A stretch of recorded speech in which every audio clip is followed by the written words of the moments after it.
আজকে চলে এসেছি একটি রোস্ট ভিডিও করতে। তো আমাদের পার্শ্ববর্তী দেশ বাংলাদেশের কোনো এক বন্ধু বলেছে, আপনারা ভিডিওটা দেখে নিন, তারপরে আমি আসছি। ইন্ডিয়া কোনো দেশের সাথেই পারে না, শুধু বাংলাদেশের সাথেই পারে। ক্রিকেট খেলতে গেলেও শান্তি নেই। জিতে গেছে বাংলাদেশকে হারিয়ে দেয় পানির ভয় দেখি।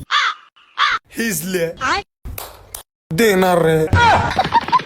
তো এই ছেলেটি বলেছে ইন্ডিয়া কোনো দেশের সাথেই পারে না, শুধু বাংলাদেশের সাথেই পারে, তাও জলের ভয় দেখিয়ে ক্রিকেট ম্যাচ জেতে।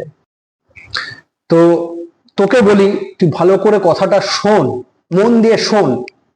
আমাদের ইন্ডিয়ার জল ছাড়া লাগে না।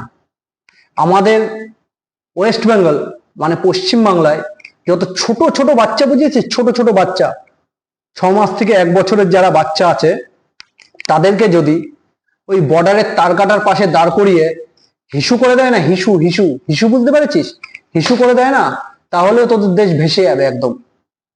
বুঝতে পারলি?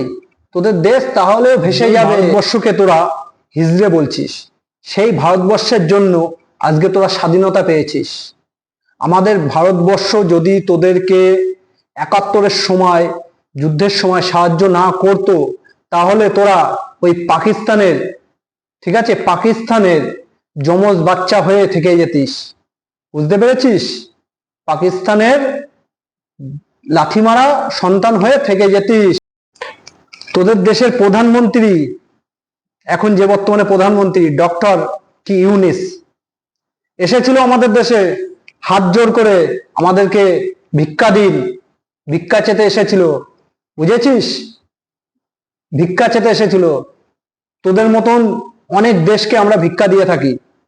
আমরা যদি বর্ডার থেকে সবকিছু দেওয়া বন্ধ করে দিই না, না খেয়ে মরে যাবি তোরা, না খেয়ে। অতএব ভারতবর্ষকে নিয়ে উল্টো পাল্টা দ্বিতীয়বার বলবি না। আর বন্ধুরা, যারা এই ভিডিওটি দেখছেন, সকলে এত পরিমাণে শেয়ার করুন যাতে এই ছেলেটির কাছে এই ভিডিওটি পৌঁছায়, এবং বাংলাদেশের যারা ভারতবর্ষকে নিয়ে ট্রোল করে তারা যেন ভদ্র হয়ে যায়। সকলে শেয়ার করুন এই ভিডিওটি, এবং আমার দেশকে যারা গালাগালি করছে, যারা আমার দেশকে হিজড়ে বলছে, তাদের মুখে জুতো মারার ব্যবস্থা করুন। সারে জাহাঁ সে আচ্ছা হিন্দুস্তান হামারা, হাম বুলবুলে হে উসকি তো গুলসিতা হামারা। তোদের বলে রাখি, ঠিক আছে, তোরা দুধ চাবি, আমরা ক্ষীর দেব। আর তোরা আমাদের ভারতবর্ষকে ট্রোল করবি, তাহলে আমরা তোদেরকে চিড়ে দেব। জয় হিন্দ।